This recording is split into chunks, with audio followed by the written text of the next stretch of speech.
next 7 days. That's a big promise. But it can happen, and the reason I believe it can happen is not only because I know my stuff, but you know yours. If you're listening to me right now, you're one of the few who do. You're not one of those people who settle. Everybody talks a great game, don't they? Oh, yeah, I'd like to transform my life. Sure, I'd like to be physically fit and energetic. I'd like to have more time with my kids, of course. Yes, I want to find that ideal person, or I want to put the juice back in my relationship.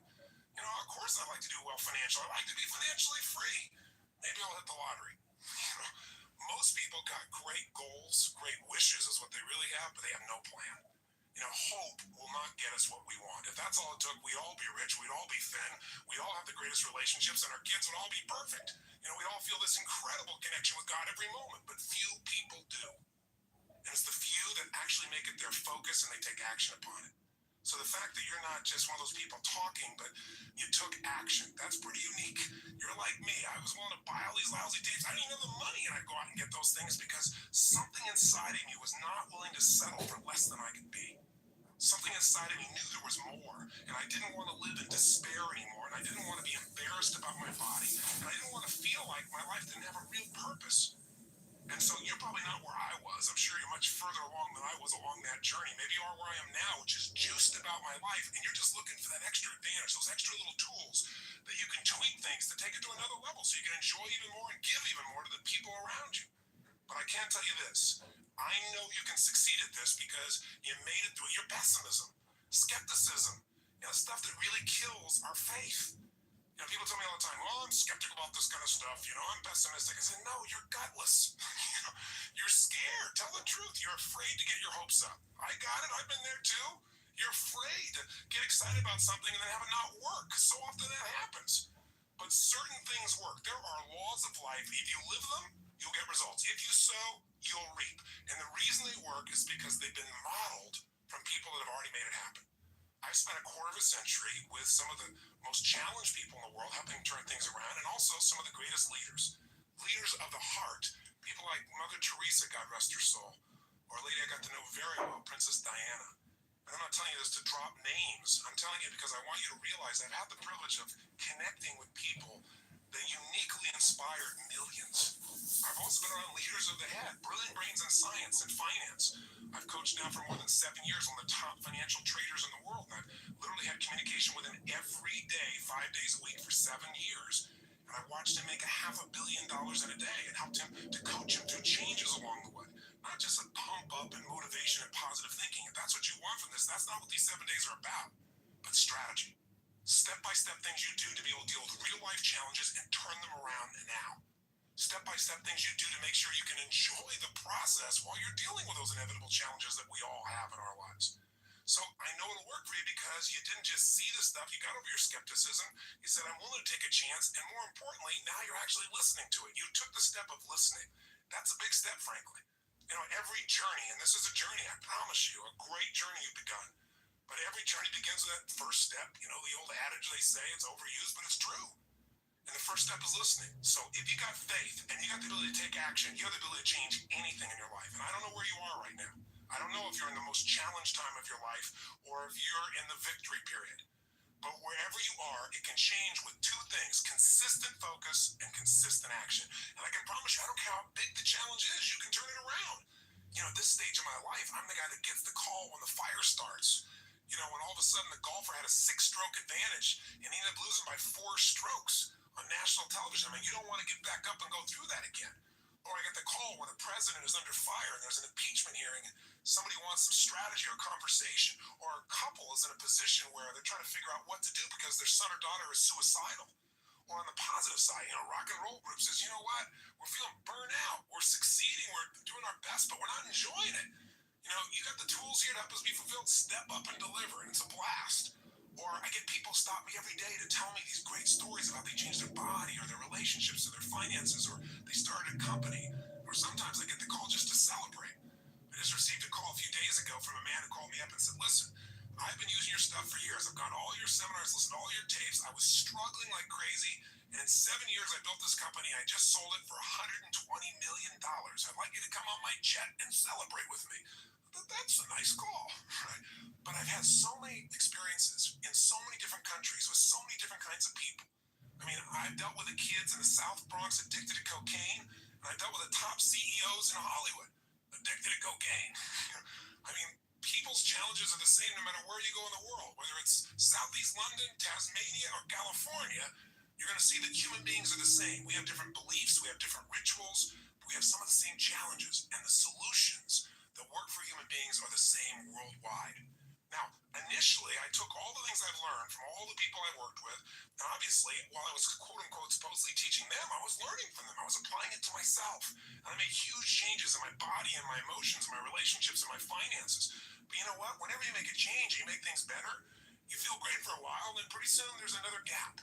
There's a gap between where you are and where you want to be. If you're healthy, only people that are lying say, oh yeah, everything's perfect. How long does it stay like that? Because we always raise our standards. Because one of the needs we have as human beings is to grow. If you don't grow, you die. It's not about your body. It's not about the money. It's not about the weight. It's about discovering what you're really capable of and experiencing that feeling of aliveness. And you can't have that unless you realize there's a gap. So if things are going really great in your business, usually, your kids are not getting enough attention. And you feel bad about it, but what do? You got to handle it. Right? Or if things are great with your kids, you're not taking any time for your own body. Or you're taking time for your body and you don't have time with your spouse. It's the nature of a human being that whatever we focus on, we'll tend to get more of. If you focus on problems, you'll get more of them. If you focus on how to make something better, it'll get better if you really act on that focus. But we don't usually have a systematic way of looking at each of the areas of life that are most important. And in fact, most of us focus on things that aren't important. We make them too important. I really believe that people in life are usually stressed simply because they're focusing on things and giving enormous energy to things that don't really matter that much. We focus on, they get all upset. And have you ever done that? I sure have myself. So upset about something, all the emotion. And you know what?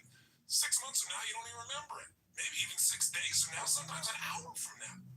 But you don't take the time to focus on the things that matter, like your body or your relationship, or, what's happening with your kids, or your connection with God, or, hey, what do I really want from my life instead of keep doing the same stuff over and over and over again and trying to do it more and harder, even though you're not fulfilled. See, most people are afraid to look at what's missing. But you know what? The moment you can figure out what's missing, it won't be missing anymore because you can get a system, you can start to focus on it, you can start to move towards it, and you can achieve anything you put the focus and action into.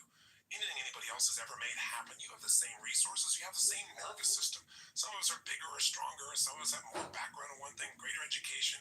But you know what? Those limits are not the real limits. The limits are the limits of our psychology, our mindset, our beliefs, and the feelings we have about them. If you believe that this is it, this is the best life's going to get, you're right. And if you believe, you know what, I don't care how bad it's been, I don't care how many times I've tried this doesn't work, this is going to do it, and I'm going to take action every day until I find the way, you will. And all you have to do is look around life and see the examples of that everywhere. It's not people's background that makes them successful. It's their psychology. It's their mindset. It's do they have a way of consistently focusing on something, obsessing about something that's so important to them, and are they willing to do whatever it takes to make it happen versus talk about it? See, everybody's got a story about why they can't have what they want.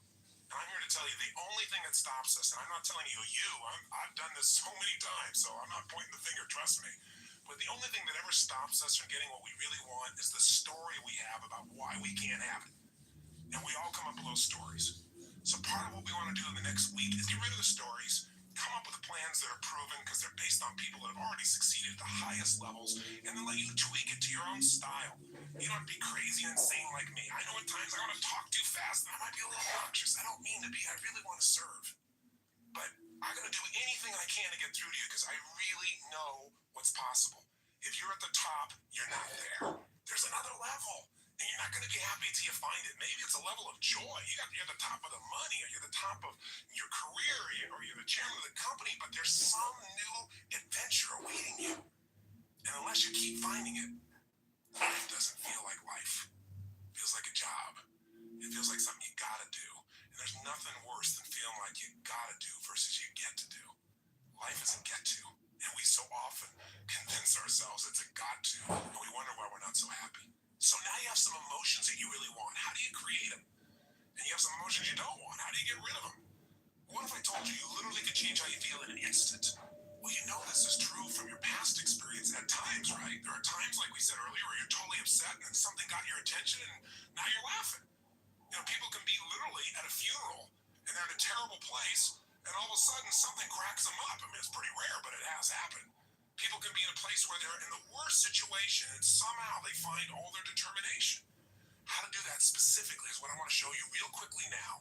And I'm going to give you a quick overview of it, but I'll give it to you in three parts. Three things you need to feel anything.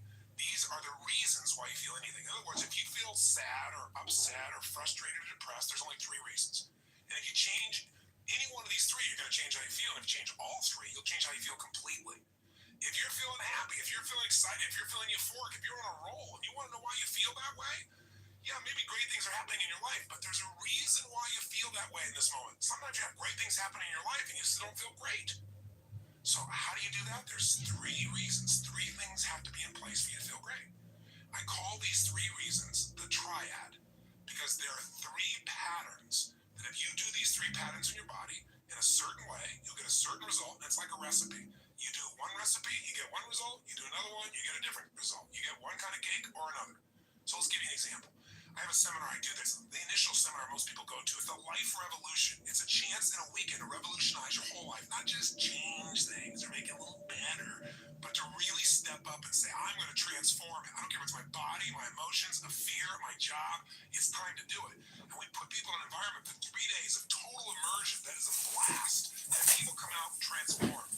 That process, though, very often, well, the first things I'll do is I'll ask people, what do you really want? Just I'll take people in the audience. I got 1,500, 2,000 people in that type of program usually, and they'll say, oh, well, I want to make, $1 million. I want to make $1 billion. I want to help my kids get through school. I want to have more confidence. I want to lose 57 pounds. I say, okay, great. Why do you want these things? If you lost the 57 pounds and you made the $1 billion, what are you going to get? And sooner or later they'd say, well, if I change the world, it'll make a difference. And I'll say, yeah, but what will that give you? And eventually say, well, it'll make me feel good, like my life had meaning. Or they'll say, if I lost 47 pounds, I'd feel more sexy, or I'd feel more energetic. Or they'd say, if I made this money, I'd feel freedom or power or secure. Whatever it is you want, you only want it because you think it's going to give you a feeling. And the truth of the matter is you can have that feeling right now if you just change these three patterns I'm going to tell you about. So the first pattern that determines how you feel in the event, what you do with your body. Right now, you're feeling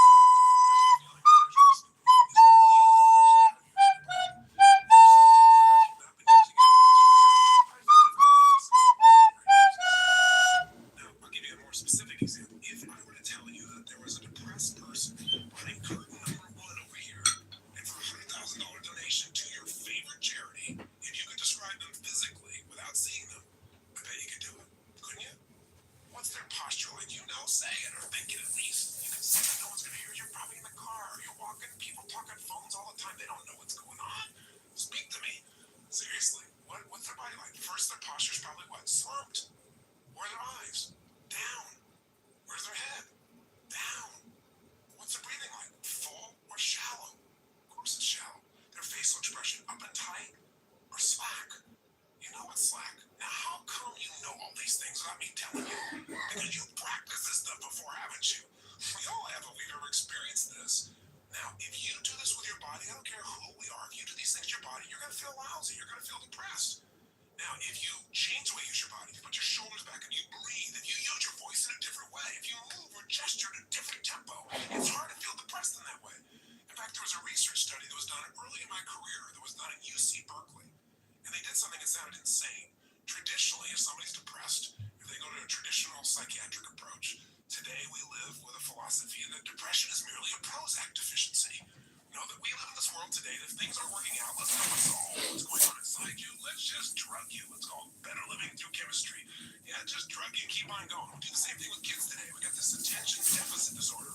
They've now upgraded it to ADHD, attention deficit hyperactive disorder.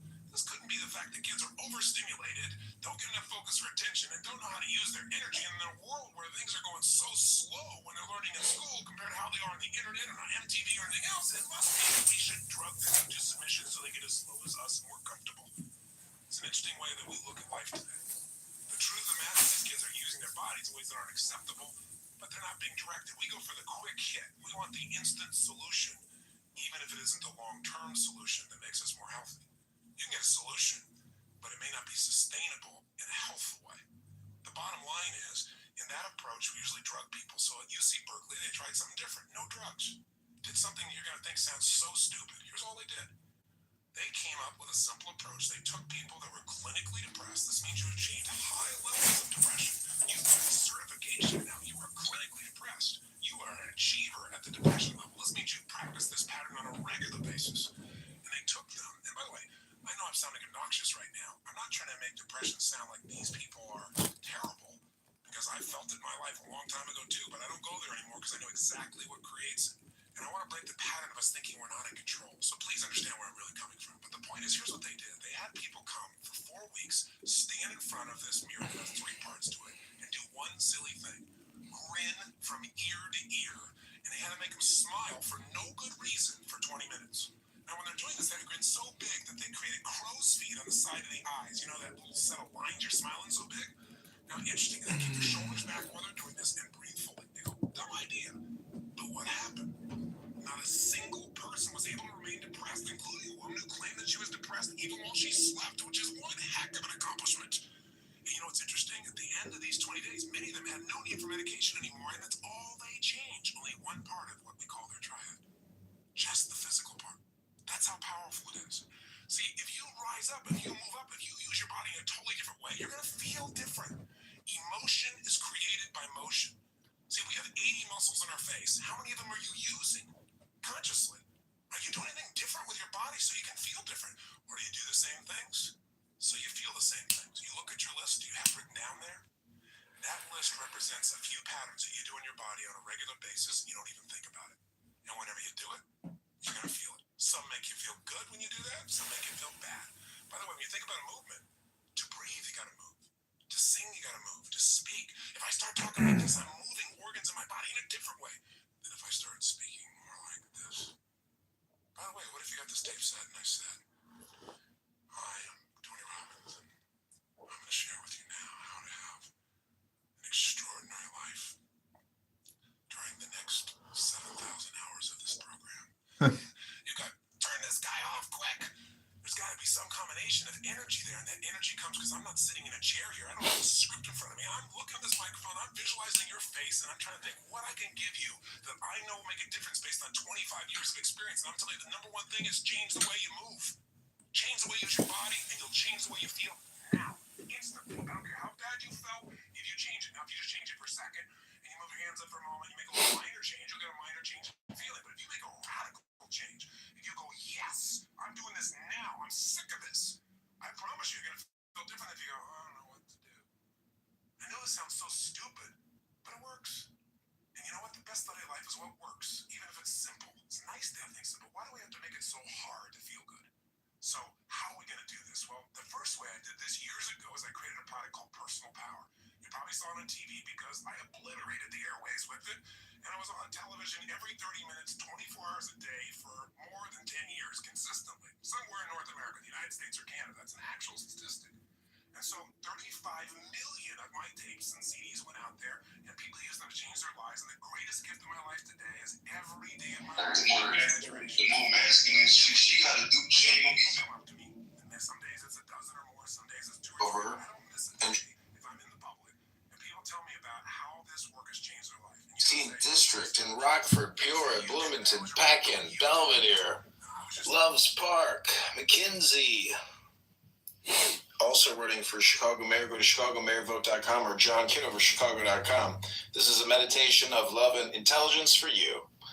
Created spirits would lose themselves in the infinite, and from lack of the power to concentrate themselves somewhere, they would be dead, impotent everywhere, lost as they would be in the immensity of God.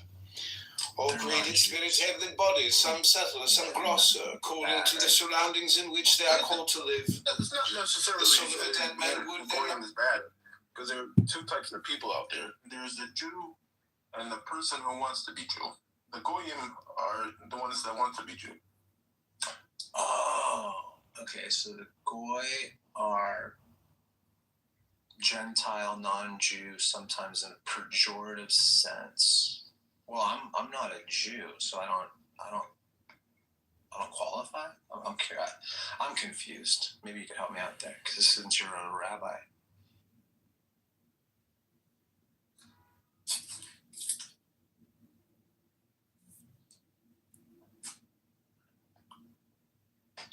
Is that a prerequisite for being a goyim? I have to desire to be a Jew? Is that No, that's already in your nature. is me wanting to be a Jew? Yep.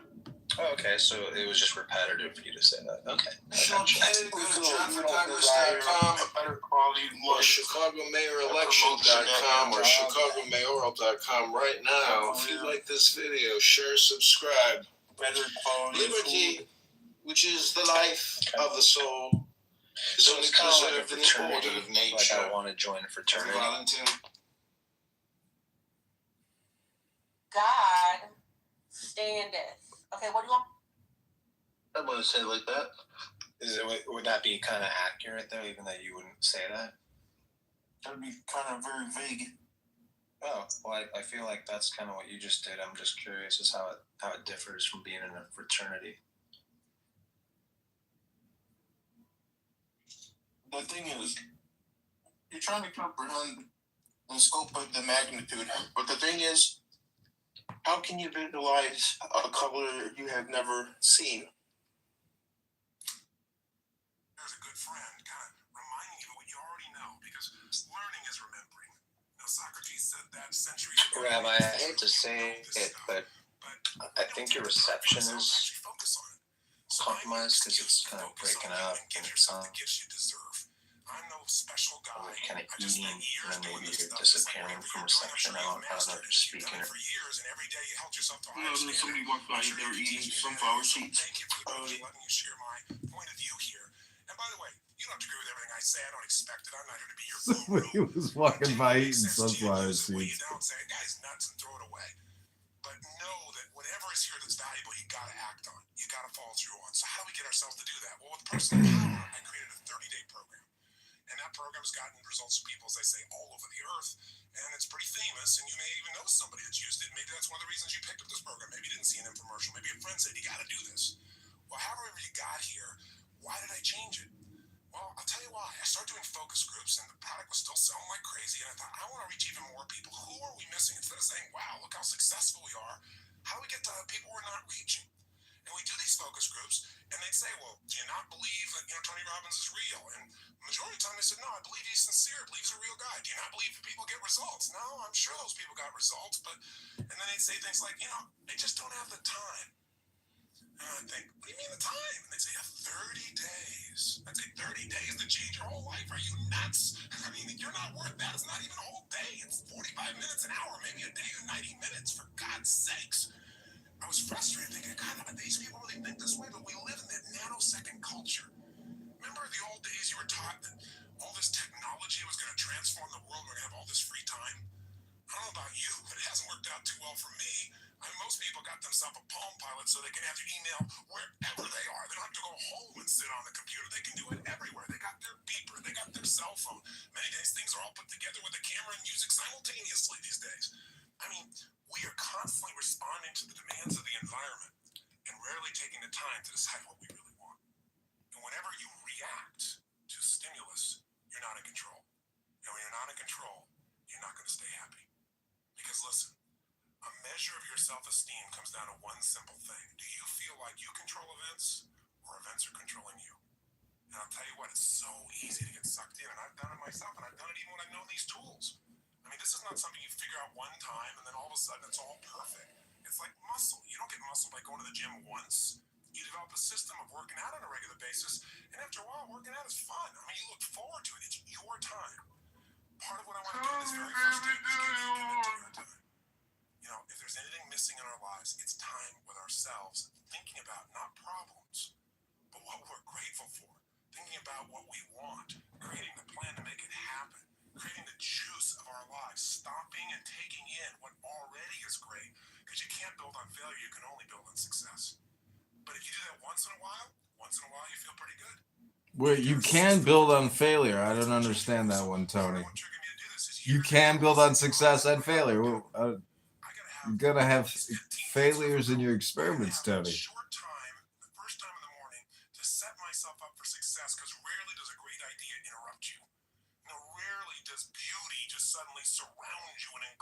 to stop and notice and appreciate it. You got to seek it out.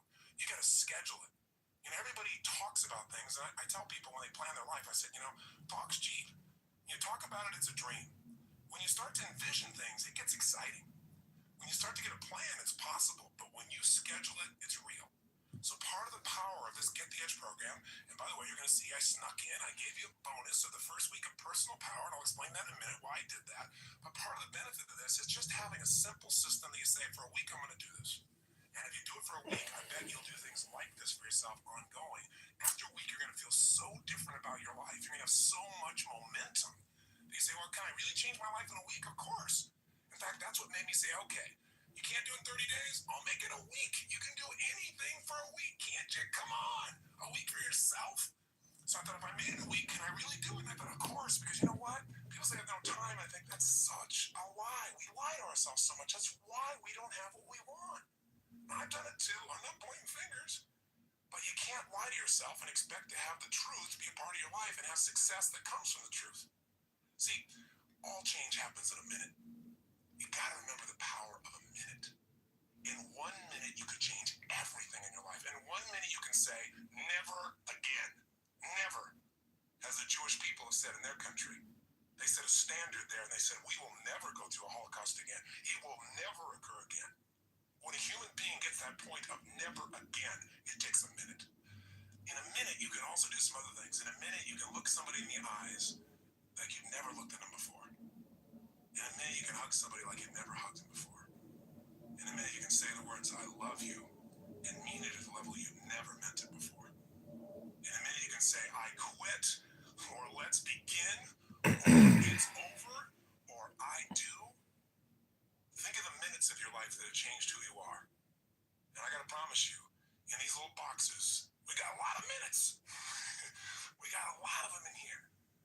Minutes, there's moments right at the point you think, this guy's insane, and I'm gonna turn this off. You stay there a little bit. I can just tell you because I've done it for years. It's different for somebody else. One phrase will wake something up inside you. I'm not gonna give you anything. It's all inside you. But when it wakes up, baby, it is time to move, and I don't have to tell you that. It'll just happen. You'll suddenly say, this is it, no more. And it's kind of like that Pearl Harbor movie when, you see them come diving down and the Admiral should be celebrating. And they say, Admiral, we've got this great victory. And he says, oh, I fear we've awakened a sleeping giant. And inside of each of us is that giant. It's a giant of emotion because that's where it starts. It's the emotion. Emotions start wars, don't they? Emotions get you married or they get you divorced. Emotions make you have kids. Emotions make you break through the problems or give up. It just depends which emotions you decide to live with. So, how are we going to do it? Well, 2 options I'm going to give you. I created personal power, and so I decided, even though I said 7 days, to do 2 things. One is I went in the studio, and I wanted to take things and give you the best of what I've learned today. Because when I made personal power, frankly, I was 28 years old. So, this many years later, I've lived a lot of life, and the world's changed. I mean, during that period of time, we watched the wall come down, communism disappear. We've seen transformations in music and movies and the way we experience our lives. We've got the internet. People relate in a totally different way. Or by the time you listen to this, we're probably cloning people, for God's sakes. And people say, that'd be great time management. I'd have some extra people to get the work done. No. Here's the point. During that same time, I've obviously made big changes in my life. I've learned a lot more about who I am. I've made some stupid mistakes, and I've had some enormous victories. The good stuff has come through me on a huge scale, and I've learned. And so, as a result, Get the Edge is a little longer than personal power. You say, how could it be longer? The other one was 30 days. Well, let me be specific. You can do this in 7 days. As you'll see, there's 7 days of program. If you look at the program in front of you, this is day 1. But what I did do is I made some workshops in here. Instead of just giving you some ideas and hopefully inspiring you and giving you a couple strategies and say, go do it, I actually stopped in the middle of a couple of these and said, let's walk through it together and do it while I'm here with you, as if I was coaching you one-on-one, as if I was physically there with you, like a trainer. So you can break those up. There's only a few, and you can do this 1 CD a day and do it for 10 straight days. Now, if you're a maniac, you could do this in a weekend, and if you're insane and on drugs, you could do it in a day and be completely overloaded. But I suggest 7 or 10 Thank you, days. Keisha. Having said that, let me give you one more piece. I also sent you as a bonus the first week of my personal power program. It's the most successful personal achievement program of all time. And I'm going to recommend you start with that after you're done with this tape. You say, well, why wouldn't I do that? Why wouldn't I get your first cutting edge stuff? Because, well, how to explain this is kind of interesting. I really believe that this whole reason you're here listening to this is because you're a person that wants an extraordinary quality of life, not a good life, right? And I'm sure that's true. You wouldn't still be listening. You would have shut me off a long time ago. The point of the matter is, if you want an extraordinary life, it has to be on your terms. It has to be what you call extraordinary, not somebody else's.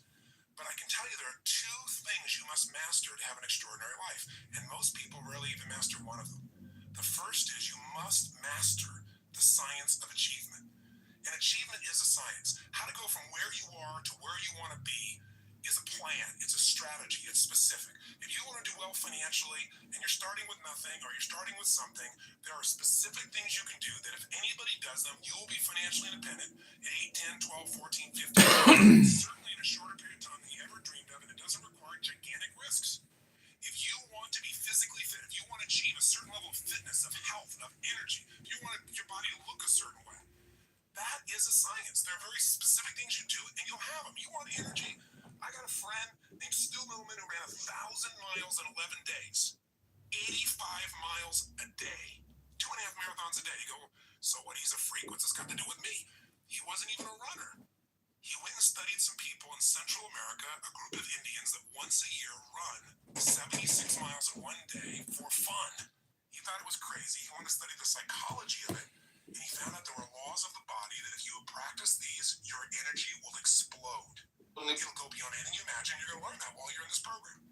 So there are laws for achievement. And I can tell you, I'm a kid from Azusa. You know where that is. California is not a big, giant place. No knock to the city. It's just not a big, giant place. I don't have like some great role model that walked me through all this stuff. And I didn't have any money or background or unique education. What I had was one thing. Just an enormous love of people, an enormous desire to serve, and an unwillingness to settle, and a massive amount of action. I don't know how you chunk those four things, but those are the things that push me. And I just knew that there were answers out there, and I was willing to get them from everywhere. And I didn't want to hear the standard answer in the standard education. That's why I went to tapes and books and seminars. I just looked for anybody who was on the edge. Like, go find Stu. If you want to figure out how to have energy, that's what I did. Who's the most energetic man on earth? That's how I found him. I asked that question. I went and met him. I started interviewing. I figured out what he did, how he did it. I did the same thing, and my energy turned into this nonstop talking that's probably bugging you now. So let me slow down for a moment. The truth is, if you want to achieve, there are laws, and I don't care any area. I get from Azusa. I've had the privilege of, making hundreds of millions of dollars, literally. I mean, $400 million in a day, taking a company public. I've had the privilege of losing hundreds of millions of dollars also when stock prices changed. I've been able to sculpt my body. I've been able to raise 4 kids that I'm so proud of and love dearly, and who are people that contribute to society in meaningful ways. I've been able to find that connection with my creator that I embrace and I know is right for me. I'm sure you've either found the way or you'll find the way that's right for you. But there are laws. There are ways to do that. So why have I gone on and on about this? Well, we're going to teach you those laws, but the first thing that keeps you from using them is your conditioning. So we all got conditioning about why it can't be done. Or we got some bad habits, and those have to be changed. And they're conditioned, they're a part of you. They've been going on for years. And so personal power in that first week teaches you why you do what you do and how to change those things. How to change that conditioning so you get momentum. Because momentum is power. When you start to get momentum, it's like that little snowball starting to go down the hill. It starts to speed up to a point where all of a sudden it's got so much momentum, nothing will stop it. So personal power will get you started. And here's the other thing about it. It's short. The first session is like about an hour, but most of them are about 35, 40 minutes. So it'll get you going here initially and get you momentum. And I gave it to you, as part of this program at no extra charge because I wanted you to get it. If you ever want to do the rest of the 30 days, you can call us and get it. But then here's what I want you to do. Come back here, and then what I want you to do is go through this process. Because this process is even more comprehensive, and it's about the following things. Today, we're going to establish a habit. I'm kind of telling you what we're going to do in the whole program so you understand the system, but we're going to establish a habit that if you make it a part of your life, I promise you, I guarantee you, beyond a shadow of a doubt, you will be able to experience dreams that you never thought were possible. Joy that seemed like it was unsustainable, and you'll sustain it. A connection with people like you never thought was possible. Not because I'm so smart, because these are laws, and I've stolen all this by modeling people that are successful, and I've used it. It works for me too, and it'll work for you.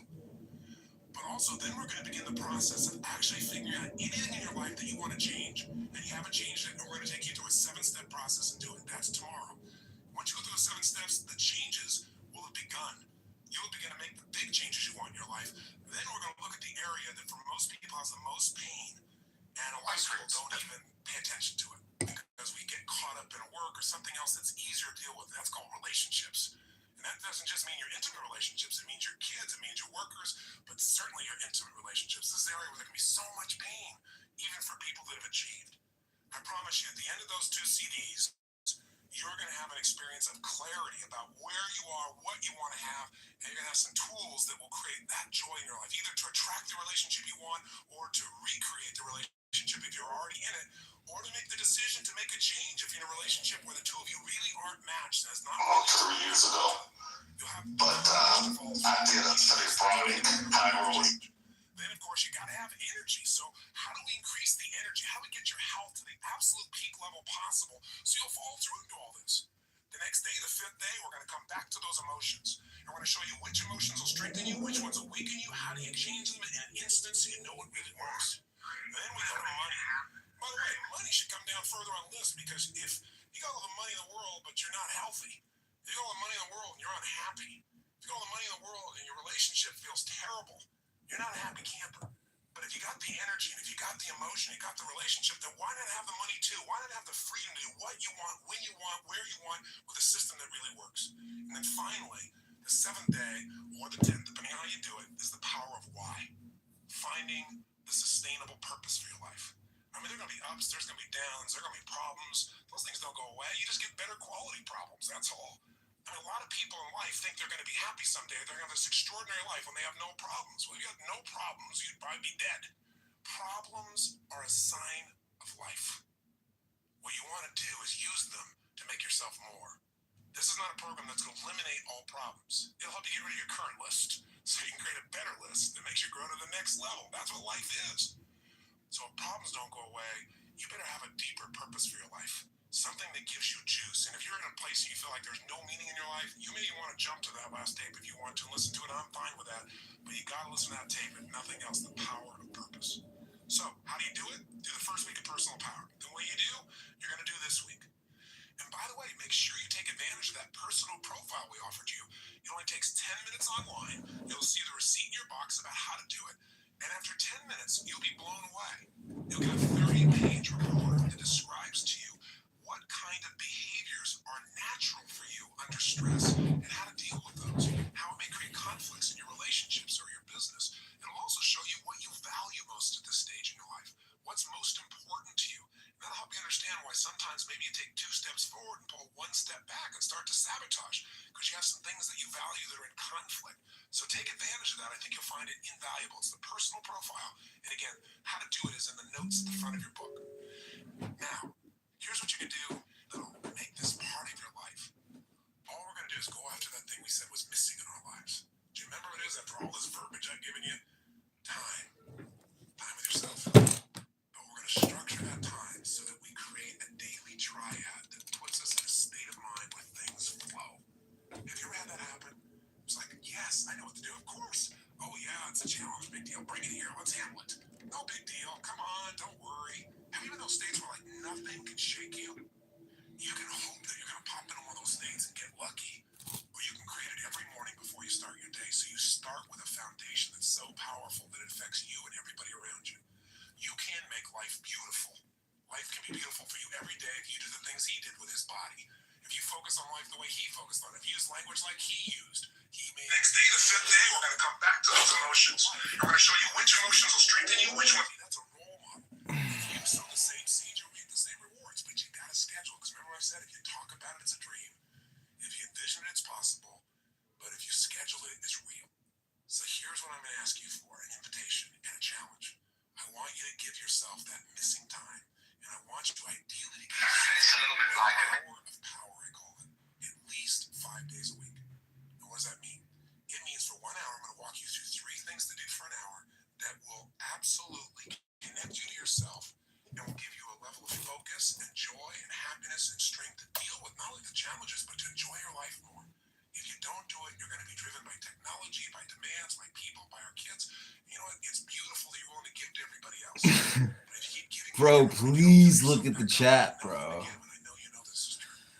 So here's what it looks like. And by the way, if you can't do an hour, then do 30 minutes to thrive. You know, if it's not an hour power, give yourself at least 30 minutes. There's always 30.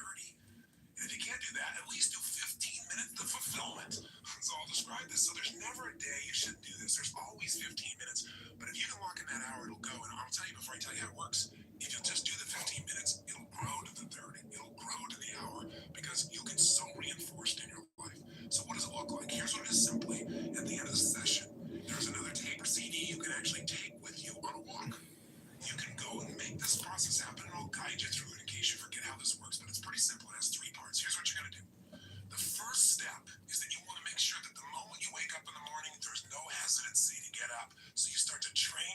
body, which is training your mind. Remember, your body and mind are linked. Whatever you do with your body, it's going to affect your mind.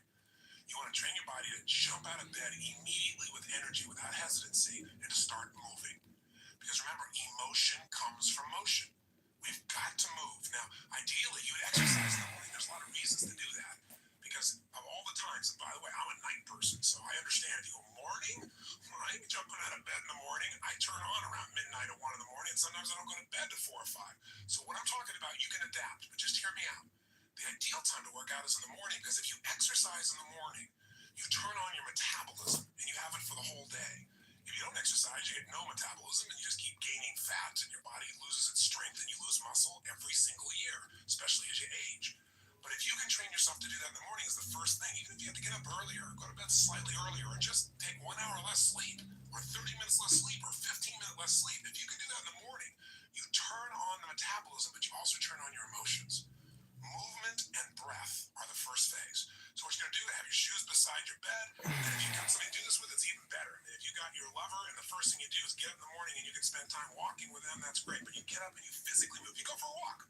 Anywhere. You get outside. You get out of the house, you move immediately. Now, walking doesn't sound very dynamic, and you may want to run, but you walk first to start warming up your body, warming up your metabolism. And as you're walking, there's a pattern of breathing that when you do it, it will stimulate your body to cleanse itself, and it'll start to move everything you need. And the ratio of breath is you're inhaling 4 breaths in a row, so it's, and then you're exhaling 4 in a row. As you're doing this, you're actually tapping things. You'll be doing this same pattern again and again.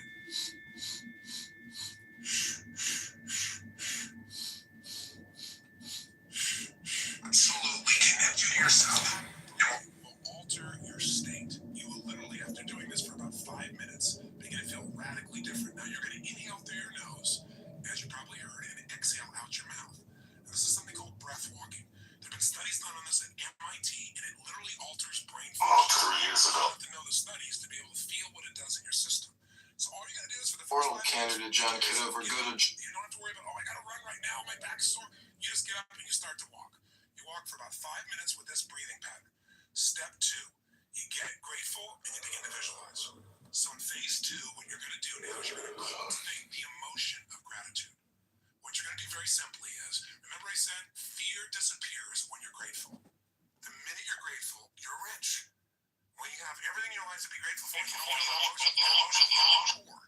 So this has to be a daily emotion. It's like the antidote to all the stress, the antidote to all the frustration.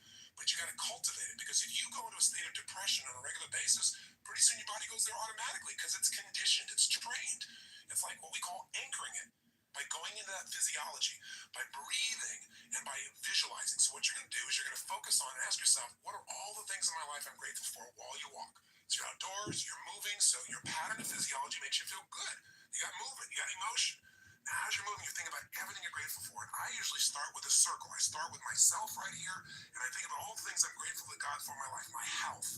I start to think immediately, okay, my family members, and I think about them, and I send love to them. I make this spiral of thought going out. And then I think about my close friends, my close business associates, and then all the people I get to serve through my work in the world. And I just expand it. You think of moments you're grateful for. You know, a moment that I had with my son where he shared something with me that just made me cry. It was so beautiful. You know, there are moments in your life. So what are we doing? We're moving and breathing. That's changing your physiology. We're being grateful. That's a focus. And so now you change your focus. And now what you focus on is everything that you really want in your life. But you focus on it from the state as if it's already been achieved. I honestly start just giving thanks for it as if it's done. I am so grateful that business deal has come together the way it has. So what I do is I begin to see it as if it's already done. Because remember, your brain can't tell the difference between something you vividly imagine and something you actually experience. So I see it, I feel it, I think about it, I feel the emotion as if it's already achieved. The more you can program your body and your mind and your emotions that something's achieved, your brain can do things you're unaware of. And if you focus on what you want continuously, you'll move towards it. Whatever you focus on, you move towards. Most people are focused on what they're afraid of. So as an example, when somebody's out of control in a car, they immediately look at the wall they don't want to hit. And of course, as they look at it, they steer right into it. The same thing happens in life. Wherever you focus, that's where you go. Don't focus on what you fear. Focus on what you want and make it real. The more certain you are that what you want can happen, the easier it is for your brain to figure a way. When you say this is important, your brain starts noticing anything that'll get you to what's important. And if you believe it's already life that when you have that kind of certainty, your brain will find the way. Now you start focusing on today. What do you want to create today? You think about meetings you're going to have. What do you want to make that happen? Instead of going, oh, I got to go to this meeting. What do I want? Most people think about what they have to do. Think about what you want to do. Who do you want to turn on, excite, make happy? Who do you want to make laugh? What do you want to achieve there? What do you want to accomplish? See, the more you can see it in advance, you got to remember, everything that's in your outside world started in your inside world. Everything in my life, my kids, my businesses, this conversation with you started as something in my head, and now it's real. The same is true. If you got the energy, if you got the emotion, you got the relationship that wanted and have the money to show up in your life the way you want it. Most people create in their head what they don't want, and so of course they keep manifesting what they don't want. So even for this day now, focus on what do you want to create out of this day. Think about what's coming up. How do you want it to go? How do you want to feel? How could you respond? And just get yourself juiced about the day. So now what you need to do is incantations. So if you're walking, as you're walking, you can be doing this. You can even be doing it with the same breath you started with. Or you can be going, I love my life. I love my life. What if you don't love your life?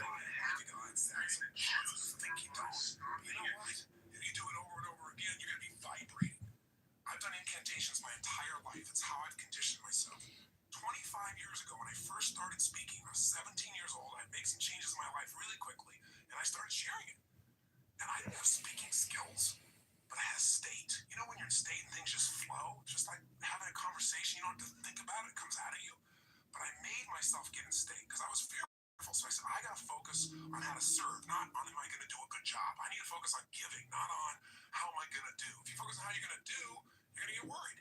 So I created an incantation, and I've done it for 25 years. Before I go on stage, every single time, if anyone's been backstage, they'll see what I do. I make a big change in my body, take an explosive breath, and I do this thing I call a power move that stimulates my body so I'm at the strongest state I can be. Second thing I do is I do my incantation. And what I do is I say this. I say, I now command my subconscious mind to direct me in helping as many people as possible today to better their lives by giving me the strength, the emotion, the persuasion, the humor, the brevity, whatever it takes to show these people and get these people to change their life now. And I do it again and again and again. Now I can do it once today, and I'm there. Because I used to do this literally for 45 minutes driving someplace. I'm driving my old Volkswagen Bug. And I'm supposed to do this speech to share with people how they can do these things. Or I'm supposed to meet this person one-on-one. And I would literally chant this out loud. Now, why do you do it out loud? Because if you go in your head, that doesn't affect you. Speaking engages your physiology. And when you speak with certainty and intensity, it conditions you. So the bottom line is you do this while you walk. So if you're conscious about this, you can do it under your breath, like I said. You can do it in a breathing pattern. You can do something simplistic, like, every day and every way I'm getting stronger and stronger. As you're jogging, as you're walking, every day and every way I'm getting stronger and stronger. It's an old phrase from an old book from years ago. Anything will work as long as you say it with intensity. Every day and every way I'm feeling happier and happier every day. And you say it again and again. And what you'll actually get is a rhythm. I'll tell you what incantations do in case this sounds stupid to you. Maybe it'll help. Have you ever made the fatal mistake of going to Disneyland and getting on a ride called It's a Small World After All? If you have, you know the power of incantations, because what's stuck in your head for the next 3 weeks, that song in 37 languages, right?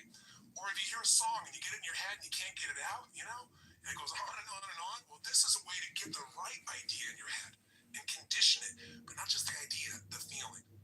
So now what you need to do is exercise, ideally 20 minutes, no less than 15, 30 even better. And if you can do 45 minutes, that's wonderful, and that's how you get to the hour. And so at the end of this hour of power, you want to celebrate. You want to say, my God, I got myself to do this thing. It's set me up. You don't have to work and celebrate, I promise you. It feels so good. You can vibrate, especially if you're doing incantations. Now this process, so I'm not going to run 5 times a week, and you don't have to.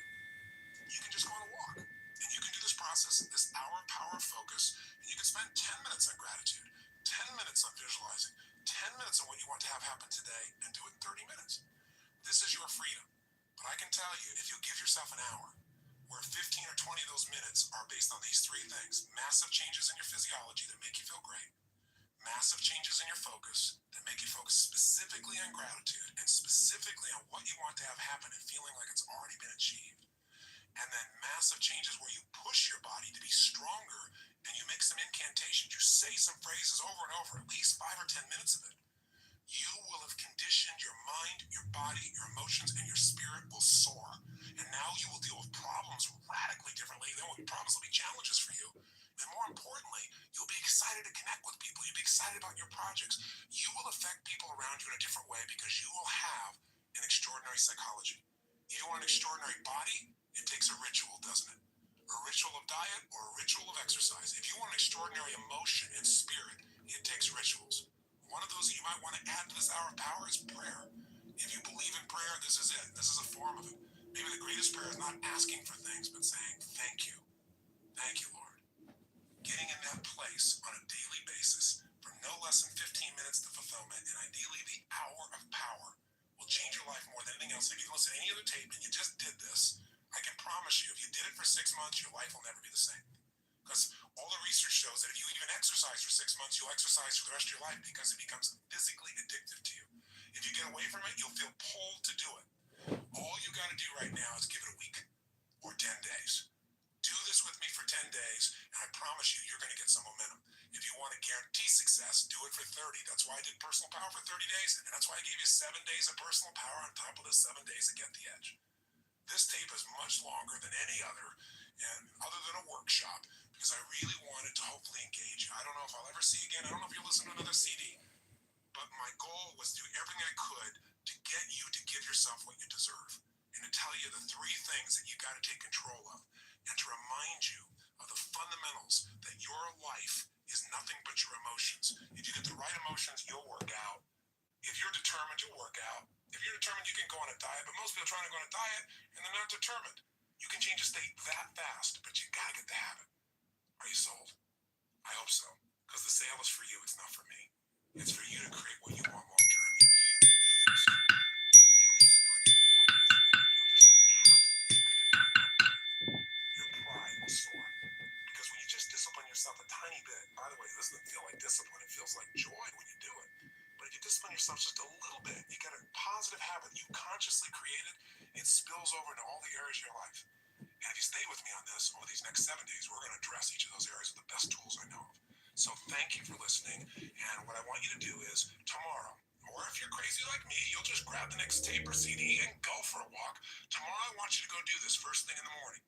I want you to start out your day by doing this hour of power, or this 30 minutes to thrive, or these 15 minutes of fulfillment. Just do it. And by the way, this sounds complex and I've overloaded you because it's been a long session. Don't worry. I'll walk you through it fresh as we do it, but make sure you get started. The hardest part is the first step. The hardest part to get is momentum. The hardest part is get to the gym. So just do it, as they say in the Nike ads, and you'll get what you really want. So my friend, I plead with you, give yourself this gift each day. I mean, this is really one of the most important decisions of your life. And I hope my crazy, outrageous approach pushed you in the right direction and didn't push you away. I hope somehow I found my way into your heart or your intellect or whatever part of you we've got to reach to push the button that launches your life to the next level, to the level it deserves to be. So this is the beginning of a brand new journey. And I'm really grateful that you've allowed me to be your coach in this first part of the process. I think we can make immense progress, so let's start taking real action. Let's not just talk a good game, you and I. Let's do it. Just get your butt out there, because once you get out there, you'll get out there again and again. You'll get that momentum. It'll take over, and the best of you will start showing up every day. And when the best of you shows up every day, you're going to start appreciating yourself, and so will everybody else. So today, look around you. Thanks, Tony. Magic moments. They're all around you. Share nothing else today. Live with passion today and every day. I look forward to seeing you tomorrow. Live your life with passion every single day. And that's why we've got to vote out Mayor Brandon Johnson and Darren LaHood. Brandon from Chicago and Darren from Congress. So I told you up front that what we're going to do is get you to create an extraordinary life, and I said you needed 2 skills. I never finished it. The first skill was the science of achievement. Step by step, here's how you do it. You can achieve anything. Anybody has. Anyone who wants to can make it happen if they follow certain laws. You sow, you reap, as I've already said. But you can succeed and not be fulfilled. And success without fulfillment is failure. And I can't tell you, I've dealt with literally millions of people around the world. Again, some of the greatest achievers in the world. And I've met a lot of achievers, but I met very few that are truly fulfilled. See, to have an extraordinary life, you need to be able to have the science of achievement, but you also have to master the art of fulfillment. And it's an art, it's not a science. In fulfillment, there are principles. There are things that if you use them, you can create joy right now, even though you haven't achieved all your goals. And you know what? If you're more joyful right now, you're going to have more energy to go after them. See, most of us have been trained, at least in the Western world, we're supposed to go do things so we can achieve, so we can eventually feel good. In the East, I'm supposed to feel good and enjoy myself right now because this is all there is. One is focused on the future, the other is focused on the present. We need both. Listen, if you live here in the West and you just sit around and you bliss out and feel wonderful, you're going to be fulfilled. But for how long? You know, if you just sit there and be fulfilled, people will come and take your furniture. You got to do something with your life. Life requires that we do things that allow us to contribute to the world, but it also requires, if we're going to be fulfilled, that we find a way to enjoy them. And if you can do that, now you're at the top of the ladder. Because if you don't do that, you bump into the experience I bumped into. I achieved. I made it all happen. You know, I felt so excited about my life. I was juiced. I was giving, and I was seeing the results. And, you know, one year we fed 1 million people at Thanksgiving to my foundation. It was one of the biggest dreams I ever had. I felt so alive, so happy, But so was it my voice juiced or about things. was it You know, something I made else? a ton of money.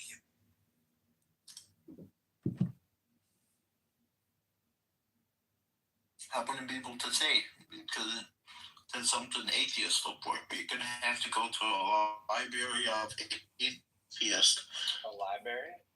Yes, the library of atheists, which is How do you also spell library? By chance, just so I know how to find one of those. oh, it's spelled like this. Get a pen and paper or a colored crayon. Who you're covering first was when I asked G-A-Y. Mark about the crayon. Okay. He Let me. recommended the crayon before I read the Bible. All right, check this out. This is how you spell gay library or atheist library. It's spelled G-A-Y space B-A-R. Okay, thank you. That's an interesting word. I'm going to write that down. I appreciate that. Is that your close? Do you want to cover any more of your turmoil before you move yourself down to the audience, or is that it?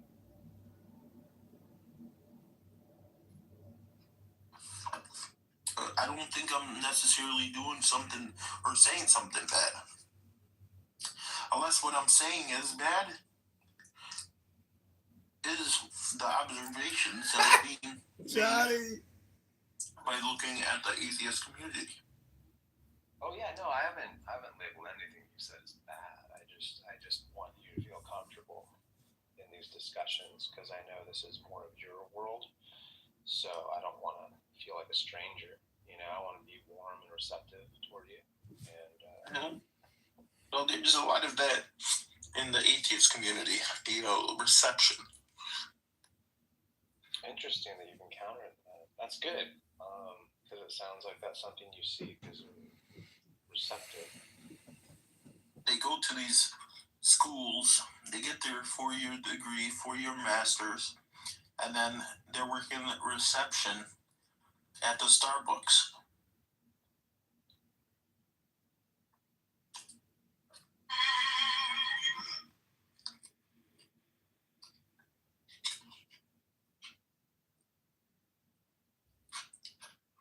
Is that fair to say? Hey?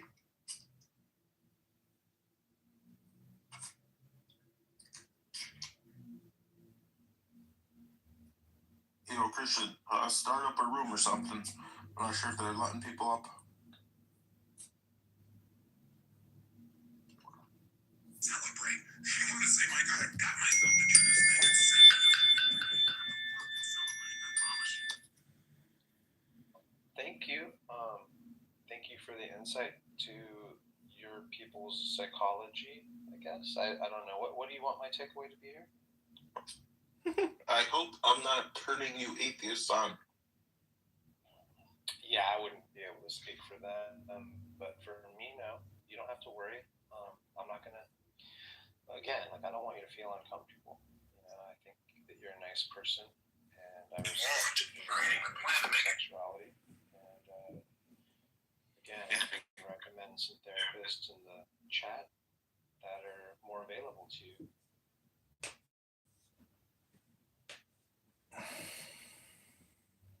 Did you have any other questions for me before you leave?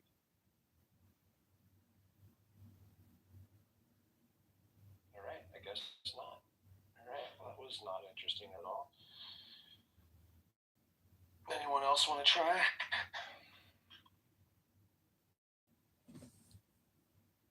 Well, you guys are really running a tough ship over here, Supermods. Honey, I wanted to apologize and say I'm sorry. Maybe I was a little cruel by enjoying you being compared to CM in terms of IQ, but you're still here talking, and so just wanted to come and say hello and let you know I've decided to move on from Clubhouse. I'll be deleting the app shortly, and I will no longer be speaking to any one of you ever again.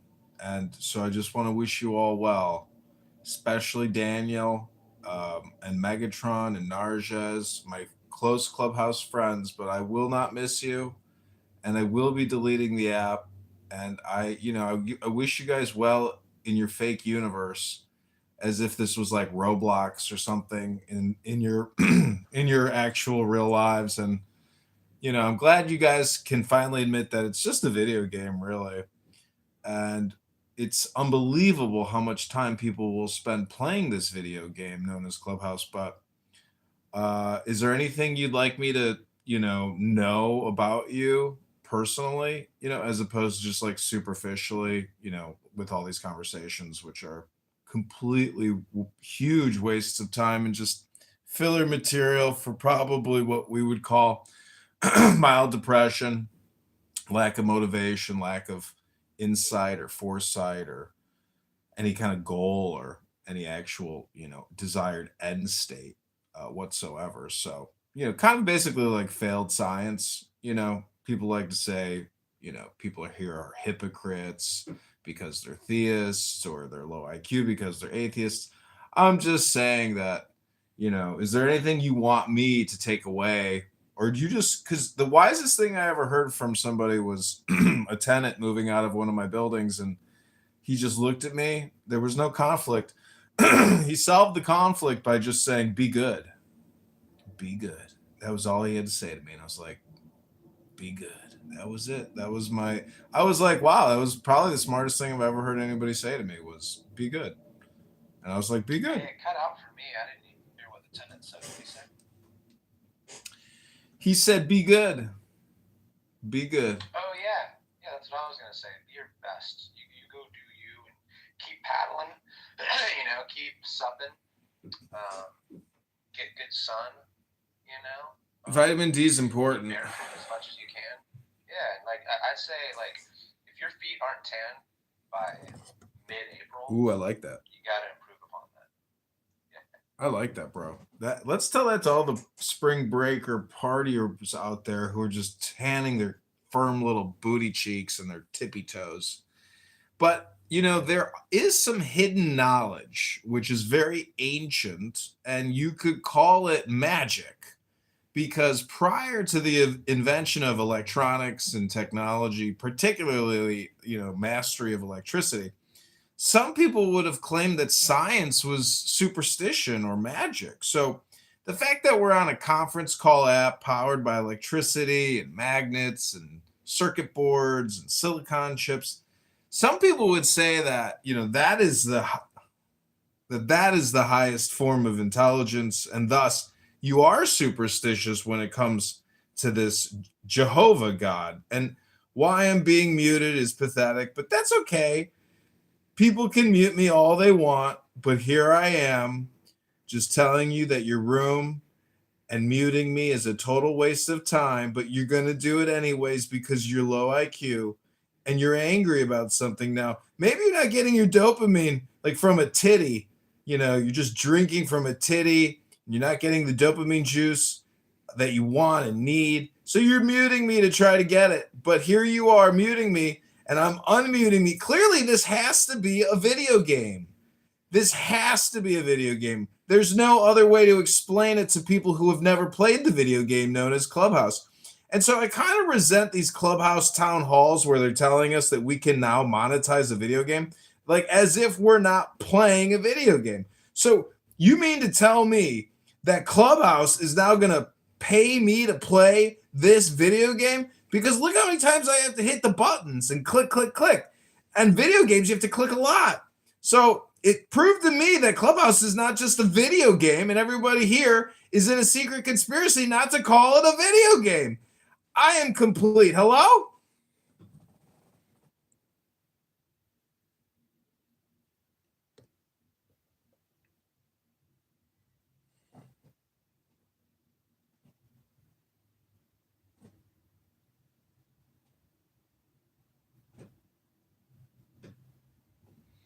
Well, somebody's kind of depressed, I think. It's not me. I'm living a life full of joy, living a life full of passion, daily, exceptional passion, passion beyond belief, joy and abundance, health and wealth, plenty of love and joy. Oy vey, I'm overflowing with joy, overflowing with abundance, overflowing with absolute love in my heart, intelligence in my heart.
Wow. Can you imagine some loser with cheddar cheese on his head hitting a mute button over and over again in a one-bedroom apartment, angry and pissed that he's on a social audio chat app hitting a mute button? Jesus Christ. It's called dandruff control shampoo. Go to the gym. I mean, for Christ's sake, how many times are you going to sit here and hit a button over and over again like it's some kind of a fucking video game? Hello? Hello? Wow. This room has hit a new high. Wow, it's unbelievable. On stage, I'm sitting here playing a flute and somebody keeps muting me. As if there's anybody else here entertaining anybody with any kind of content. It's just a mute button content. Pathetic. Oh man, cheddar cheese head. Take a shower. Take a shower and use dandruff control shampoo. It's called dandruff control. It's called Head and Shoulders. Head and Shoulders makes my hair feel good. It takes the dandruff out of my scalp. It gives my skin the glistening smell of dandruff. Bye. No more dandruff on my head. Dandruff is not my friend. I got rid of my dandruff. My name is Daniel, and I sometimes play a Catholic with my friend Barth here, who also pretends to be a Catholic. But here we are, talking dirty late night, every night, all night. Barth is on here, literally. What's 24 minus 18 is, oh my God, he only sleeps 6 hours a day because he's on here 18 hours a day. He is on here 18 hours a day, 7 days a week, and he's got dandruff, probably like Daniel, because no one could sit here and talk to Muslims all day long without having dandruff on my head. Dandruff Dandruff on my head. Dandruff on my head. Hit the mute button. Who keeps muting me? Who keeps muting me? Who keeps muting me? Who keeps muting me? Who keeps muting me? Who keeps muting me? Who keeps muting me? Who keeps muting me? Who keeps muting me? Who keeps muting me? God, it's so funny.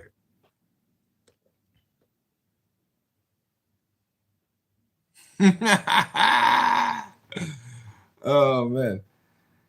Who keeps muting me? Who keeps muting me? Who keeps muting me? Who keeps muting me? Who keeps muting me? I'm writing a song about muting me using AI technology. Who keeps muting me? What kind of a video game is this that someone just keeps muting me? Do they have an auto clicker to mute me? How do they keep muting me?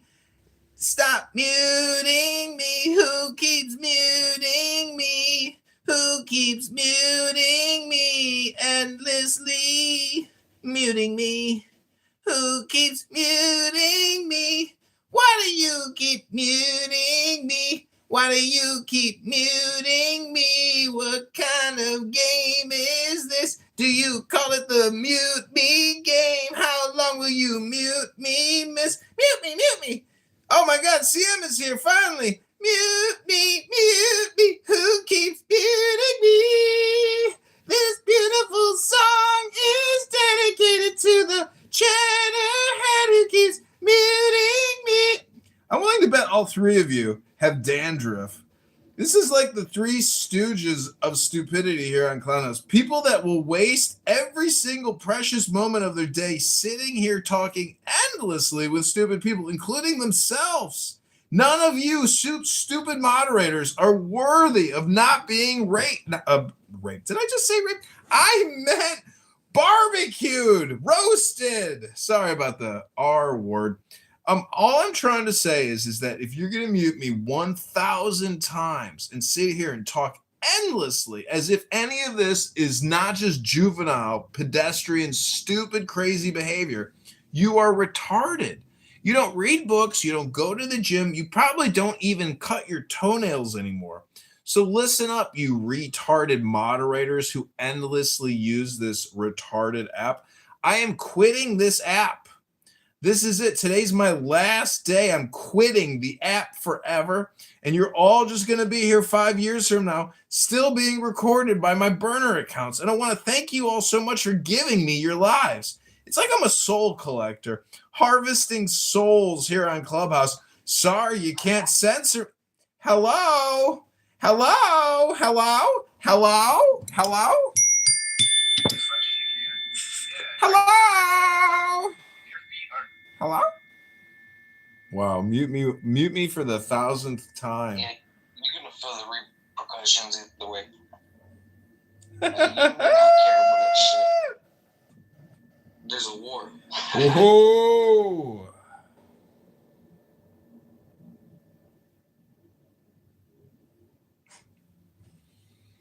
Hello? Oh, we're doing silent meditation day. I get it now. Oh, thank God they finally are embracing silence. It's beautiful, actually. Oh, I love a good silence.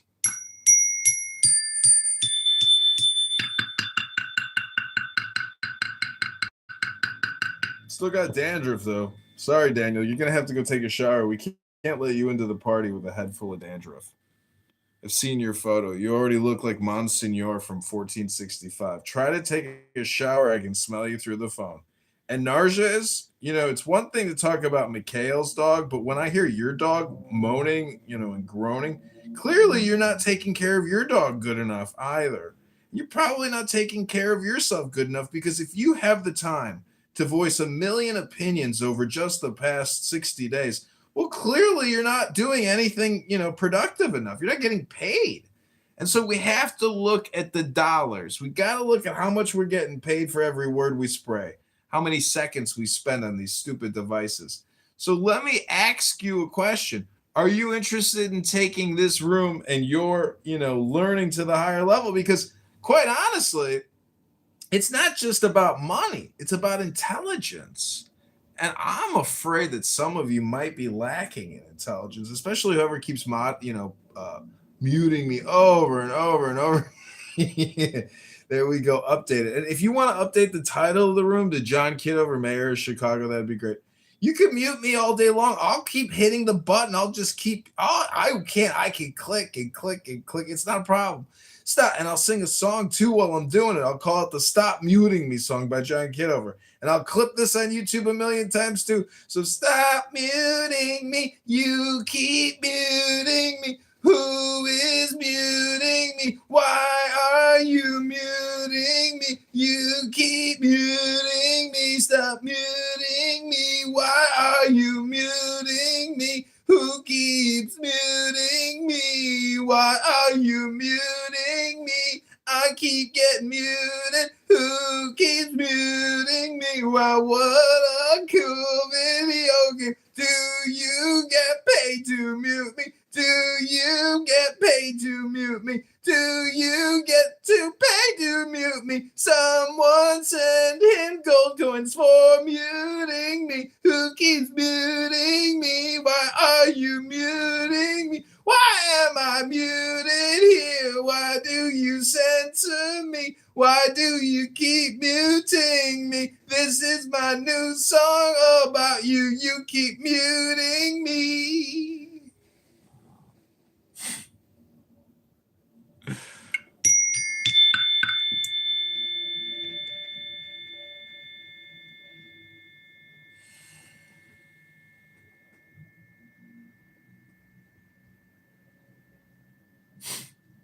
People are watching. What the fuck is this guy doing? All right, well, I want to thank you all very little. I appreciate you very little. And I'm going to go on with my life, as I'm sure you will. And your room, I'm sure, is going to be a big success. You got a whole great room, great full of people doing all kinds of great things every day, talking all day long, every single day. Oh, Megatron's working so hard. Yeah, I don't know. There's no overtime. There's no overtime. Yeah, go check the closet. Pretty sure the drill's in the closet. The drill's where I left it. There's no overtime. Oh, Narges is a construction agent. Where are the blueprints, Narges? Show me all the blueprints. Show me all the blueprints. Show me all the blueprints. Show me all the blueprints. Show me all the blueprints. Show me all the blueprints. Show me all the blueprints. Show me all the blueprints. Oh, I've exhausted myself with all this unmuting and muting. It's like being in a slot machine casino and just hitting the button, putting in a penny. But I'm not getting paid back for every penny that I click, because usually when I pay the penny, I got to click it. That's how you do it. That's how you make the money in the penny slots. That's how you make a lot of money in the penny slots with the pennies. Yeah, Daniel now. Daniel's like, oh, I buy fake guitars and I sell the Gibson guitars on Etsy. Oh, really, Daniel? Oh, you're selling fake guitars now, huh? Oh, yeah, Daniel. Oh, I got to find me some fake guitars to sell. Fake guitar salesman, hello.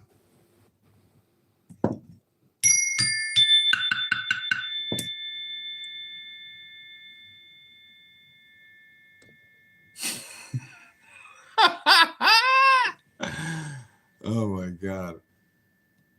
I cannot believe someone is over there that just keeps hitting the mute button.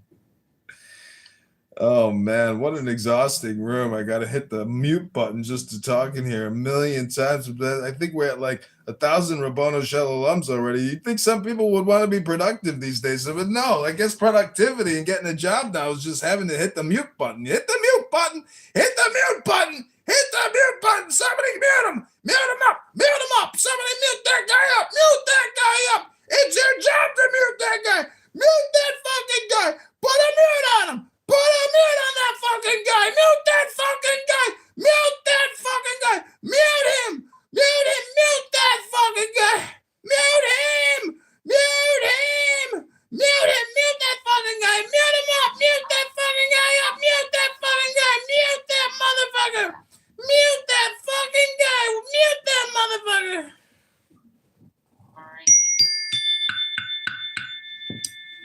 Countdown. 3, 2, 1. Everything's gonna be fine.